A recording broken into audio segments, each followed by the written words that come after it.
Dear friends, आज की इस वीडियो में हम जो हम पॉलिटी कर रहे थे, पॉलिटी की हम क्लास 4th करेंगे।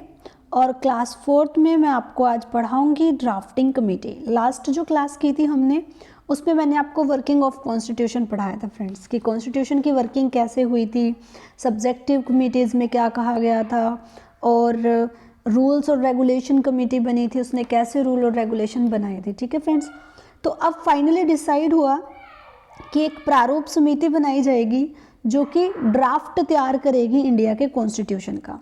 सबसे पहला क्वेश्चन, जैसा कि आपको पता है मैं क्वेश्चन फॉर्म में आपको पॉलिटी करा रही हूँ जो आते हैं एज इट इज़। तो चलिए देखते हैं फ्रेंड्स। इसके बाद जैसे ही एक चैप्टर हमारा कंप्लीट होगा, मैं चैप्टर वाइज करा के चलूँगी, फिर मैं आपको इसके ऑप्शनल क्वेश्चंस दूंगी, आपको वो सोल्व करने हैं और साथ साथ मैं भी उनको कराऊंगी। ठीक है, चलिए सबसे पहला क्वेश्चन जो फ्रेंड यहाँ से उठता है वो ये उठता है कि जो ड्राफ्टिंग कमेटी बनी थी, ये जो प्रारूप समिति बनी थी, इसमें कितने मेंबर थे। तो फ्रेंड्स, इसमें अगर टोटल मेंबर की बात की जाए कि ड्राफ्टिंग कमेटी में टोटल मेंबर कितने थे, तो इसमें 7 टोटल मेंबर थे, जिसके अध्यक्ष कौन बनाए गए थे फ्रेंड्स। अध्यक्ष बनाए गए थे doctor BR Ambedkar. Doctor BR Ambedkar ji को इस ड्राफ्टिंग कमेटी का अध्यक्ष बनाया गया था। अगर बात करो इन 7 मेंबर्स की, ये कौन कौन से थे, देखिए फ्रेंड 7 मेंबर कौन कौन थे। हमारे BR अम्बेडकर जी जो कि अध्यक्ष भी थे इस ड्राफ्टिंग कमेटी के। सेकंड थे फ्रेंड गोपाल स्वामी अयंगर। थर्ड थे कृष्णा स्वामी अय्यर। और फोर्थ थे friends Syed Mohammad Saadulla. Fifth friends KM Munshi. और सिक्स्थ BL मित्र। और सेवन्थ थे फ्रेंड्स DP खेतान। हुआ क्या था फ्रेंड्स कि कुछ समय के बाद इन 2 जो मेंबर थे इनकी मृत्यु हो गई थी, और BL मित्र जी की जगह ले ली थी माधव राव जी ने, और DP खेतान की जगह ले ली थी फ्रेंड्स TT कृष्णामाचारी ने। तो क्वेश्चन ऐसे भी आ सकता है कि किन 2 की डेथ हो गई थी, उनके बाद उनकी जगह किसने ली। तो कौन से मेंबर ने ली फ्रेंड्स, माधव राव जी ने ली BL मित्र की जगह, और TT कृष्णामाचारी ने ली थी DP खेतान की जगह। 7 मेंबर्स थे ड्राफ्टिंग कमेटी के। अब फ्रेंड, जो फर्स्ट ड्राफ्टिंग कमेटी हुई इंडियन कॉन्स्टिट्यूशन की, वो किसके द्वारा प्रिपेयर की गई थी, तो वो BM राव जी के द्वारा प्रिपेयर की गई थी। इसमें कितने आर्टिकल रहे थे, इसमें 243 आर्टिकल लिखे गए थे फ्रेंड्स, और 13 शेड्यूल होंगे, यानी कि 13 अनुसूचियां होंगी, ये डिसाइड किया गया था। तो जो फर्स्ट ड्राफ्टिंग थी इंडियन कॉन्स्टिट्यूशन की, वो प्रिपेयर किसके द्वारा की गई थी, तो BN राव जी जो हमारे थे, उनके द्वारा पहली ड्राफ्टिंग प्रिपेयर की गई थी। ठीक है फ्रेंड्स, अब ये जो ड्राफ्ट प्रिपेयर हुआ था, इसकी कितनी रीडिंग हुई थी। नेक्स्ट क्वेश्चन हमारा ये बनता है कि जो ड्राफ्ट प्रिपेयर हुआ इसकी कितनी रीडिंग हुई। तो फ्रेंड्स, इसकी 3 रीडिंग हुई। तो चलिए कौन कौन सी, फर्स्ट रीडिंग कब हुई, सेकंड रीडिंग कब हुई, हम ये देखते हैं। तो ड्राफ्ट की 3 रीडिंग्स हुई। 3 रीडिंग कौन कौन सी हुई, चलिए वो देख लेते हैं। फर्स्ट रीडिंग जो हुई फ्रेंड, वो हमारी 4 नवंबर 1948 से 9 नवंबर 1948 तक हुई। यानी कि जो हमारा संविधान था वो पहली बार पढ़ा गया 4 नवंबर 1948 को। एक क्वेश्चन यहाँ से ये भी बन जाता है कि कॉन्स्टिट्यूशन की फर्स्ट रीडिंग कब हुई, तो आप कहोगे 4 नवंबर 1948 को। कब तक चली, 9 नवंबर 1948 तक। ठीक है फ्रेंड, ये क्वेश्चन बन जाते हैं, यहाँ से आपको ये याद रखना है। सेकेंड रीडिंग की अगर बात करूं, तो सेकेंड रीडिंग फ्रेंड्स 15 नवंबर 1948 से ही 17 नवंबर 1949 तक चली। कब से कब तक सेकेंड रीडिंग, 15 नवंबर 1948 से 17 नवंबर 1949 तक। ये कितने टाइम तक चली फ्रेंड्स, ये 11 महीने तक चली। देखो आपको दिखाई भी दे रहा है, ईयर चेंज हो चुका है। तो ये पूरे 11 महीने तक चली। क्वेश्चन अगर ये आए कि सबसे लॉन्गेस्ट रीडिंग ड्राफ्ट की जो हुई थी वो कब हुई थी, तो ये जो सेकंड रीडिंग है इसको लॉन्गेस्ट रीडिंग भी बोला जाता है। ये भी आपको ध्यान रखना है, ठीक है, कि सबसे लॉन्गेस्ट रीडिंग कौन सी थी कॉन्स्टिट्यूशन की, ये ड्राफ्ट जो तैयार हुआ था इसकी, तो ये 11 महीने तक चली थी सेकंड रीडिंग।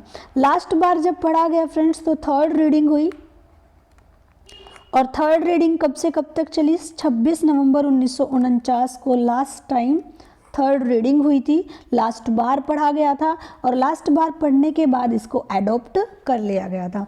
तो फ्रेंड्स याद रखना है आपको, ड्राफ्ट की जो ड्राफ्टिंग कमेटी बनी थी, इसने जो ड्राफ्ट तैयार किया था उसकी 3 रीडिंग हुई। पहली रीडिंग 4 नवंबर 1948 को शुरू हुई, 9 नवंबर 1948 तक चली। क्वेश्चन आया अगर कि पहली रीडिंग कब हुई तो 4 नवंबर 1948 को हुई।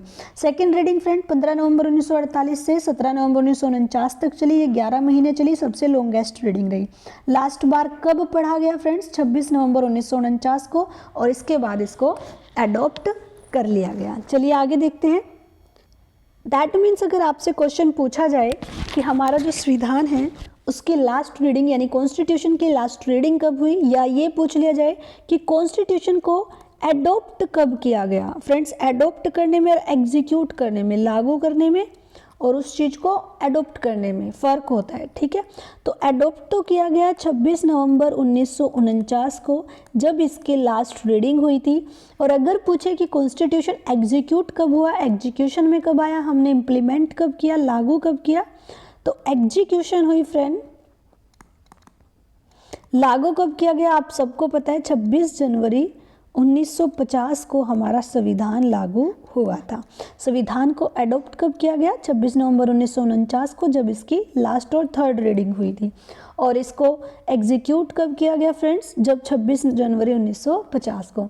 अब बात ये उठती है कि जब हमारा संविधान एडॉप्ट किया गया था, यानी कि ऑन 26 नवंबर 1949, एग्जीक्यूशन नहीं बोला मैंने बोला जब इसको एडॉप्ट किया गया था, तो उस समय पर कितने आर्टिकल एग्जीक्यूट हुए थे, कितने आर्टिकल अप्लाई हुए थे? तो फ्रेंड्स जब संविधान को एडॉप्ट किया गया था तो इसमें 16 आर्टिकल थे। कितने आर्टिकल थे फ्रेंड्स? 16 आर्टिकल्स थे, ठीक है। अब वो 16 आर्टिकल कौन कौन से थे उनके बारे में थोड़ा जिक्र कर लेते हैं। तो देखिए article number 5, article number 6, article number 7, article number 8, 9, 60, 324, 366, 367, 379, 380, 388, 391, 392, 393 और 394 ये आर्टिकल थे फ्रेंड्स, जो कि 26 नवंबर 1949 को जब संविधान को एडॉप्ट किया गया था तब अप्लाई हुए थे। अब बात यह है कि इनको याद रखना है। क्यों रखना है? इनको 1-2 बार रीड कर लेना, ये नॉर्मली याद हो जाते हैं। क्यों याद रखना है फ्रेंड्स? हो सकता है वो क्वेश्चन को ऐसे बना दे कि ऑप्शन दे दे ABCD और ये कह दे कि इनमें से कौन सा आर्टिकल उस समय पर नहीं था जब संविधान लागू हुआ था या जब संविधान एडॉप्ट किया गया था। तो फ्रेंड्स आपको अगर ये याद होंगे कि कौन कौन सा था तो आप नहीं वाले को अपने आप से टिक कर दोगे। हो सकता है वो इनको दे दे और बोल दे कि इनमें से बताओ कि कौन सा आर्टिकल था या कौन सा नहीं था, वो कैसे भी क्वेश्चन को दे सकता है। तो आर्टिकल नंबर 5, 6, 7, 8, 9, 60, 324, 366, 367, 379, 380 और 388, 91, 92, 93 और 94 ये हमारा क्या था आर्टिकल और 26 नवंबर 1949 को था जब संविधान एडॉप्ट किया गया था। नेक्स्ट क्वेश्चन जो बनता है फ्रेंड्स वो बनता है कि जो हमारा कॉन्स्टिट्यूशन राइट हुआ था, कॉन्स्टिट्यूशन लिखा गया था, उसको लिखने में कुल कितना एक्सपेंडिचर हुआ, कितना खर्चा आया। तो आप कहोगे 63,96 करोड़ और 720 रुपीज़ अप्रोक्सीमेट इतना खर्चा आया था। हम इसको बोल सकते हैं लगभग 64 लाख के करीब कॉन्स्टिट्यूशन को बनाने में, मेक करने में एक्सपेंड हुआ था फ्रेंड्स, खर्चा हुआ था। कितना एक्सपेंडिचर हुआ था?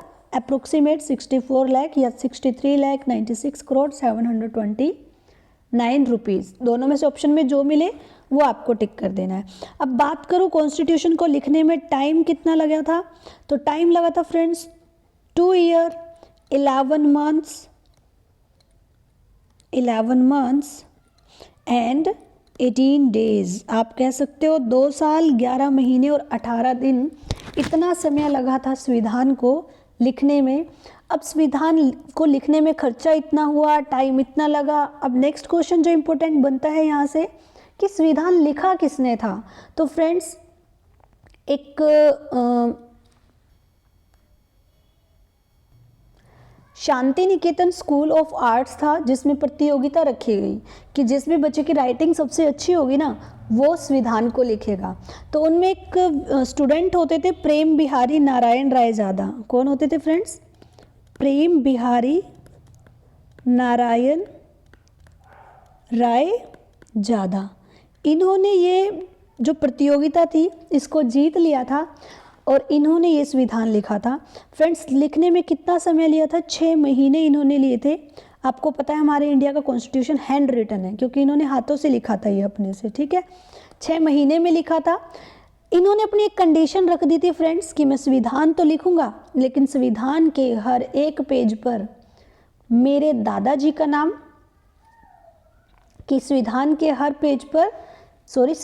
हर पेज पर मेरा नाम होगा और लास्ट के पेज पर मेरे दादाजी का नाम होगा। तो संविधान के हर पेज पर आप देखोगे प्रेम बिहारी नारायण रायजादा लिखा मिलेगा और लास्ट पेज पर इनके दादाजी का नाम लिखा मिलेगा फ्रेंड्स, जो कि क्या है? रामदास इनके दादाजी का नाम है। तो ये 2 क्वेश्चन भी बनते हैं, ये भी आपको याद रखना है कि अगर पूछ ले कि संविधान के हर पेज पर किसका नाम लिखा हुआ है तो प्रेम बिहारी नारायण रायजादा, और लास्ट पेज पर फ्रेंड्स इनके दादाजी का नाम। इन्होंने ये कंडीशन रखी थी, उसके बाद इन्होंने हमारी जो स्क्रिप्ट थी कॉन्स्टिट्यूशन की वो लिखी थी। तो हमारी जो इंडियन कॉन्स्टिट्यूशन की स्क्रिप्ट है वो कैसी है?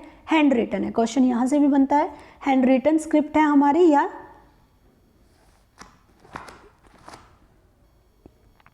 जो इंडियन कॉन्स्टिट्यूशन की स्क्रिप्ट थी फ्रेंड्स वो कौन सी फॉन्ट में लिखी गई थी? तो वो इंग्लिश की इटैलिक फॉन्ट में लिखी गई थी। ये भी आपको याद रखना है, जो प्रेम बिहारी नारायण रायजादा जी ने लिखी थी, ठीक है।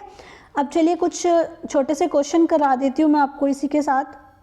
जैसे कि क्वेश्चन पूछ लिया जाता है कि झंडा कब फहराया गया था हमारे भारत में, भारत देश में झंडा जिसको हम बोलते हैं तिरंगा हमारा, वो कब फहराया गया था? तो 22 जुलाई 1947 को। ये डेट आपको याद रखनी है, यहाँ से डायरेक्ट क्वेश्चन आते हैं। सेकंड फ्रेंड्स, नेशनल सॉन्ग जो है जिसे हम बोलते हैं वंदे मातरम, वो 24 जनवरी 1950 को गाया गया था। नेक्स्ट फ्रेंड्स, नेशनल एंथम जो हम बोलते हैं, राष्ट्रीय गान जन गण मन, ये फ्रेंड्स 24 जनवरी 1950 को, देखो दोनों की सेम डेट है, ठीक है, ये आपको ध्यान रखना है। उसके बाद है प्रेसिडेंट इलेक्ट करके। देखिए जब भारत बना था उस टाइम पे प्रेसिडेंट इलेक्ट करके नहीं बनाया गया था, इलेक्शन बाद में हुए थे, ये आपको पता है, पहले नॉमिनेटेड थे, ठीक है। तो प्रेसिडेंट को इलेक्ट करके बनाया गया 24 जनवरी 1950 को ही। 24 जनवरी 1950 को 3 इंसिडेंट हुए फ्रेंड्स, एक हमारा नेशनल सॉन्ग, नेशनल एंथम और इलेक्टेड प्रेसिडेंट, ठीक है। जब प्रेसिडेंट को यानी राष्ट्रपति को इलेक्ट किया गया, कब किया गया था? 26 जनवरी 1950 को किया गया था। अगर पूछे झंडा कब फहराया गया था तो फ्रेंड्स 22 जुलाई 1947, ये डेट आपको याद रखनी है, ठीक है। ये थी आज की वीडियो जिसमें मैंने आपको बताया कि जो ड्राफ्ट कमेटी बनी थी उसने कैसे क्या किया और हमारा संविधान किसने लिखा, कितने समय में लिखा गया और कॉन्स्टिट्यूशन को लिखने में कितना खर्च आया है।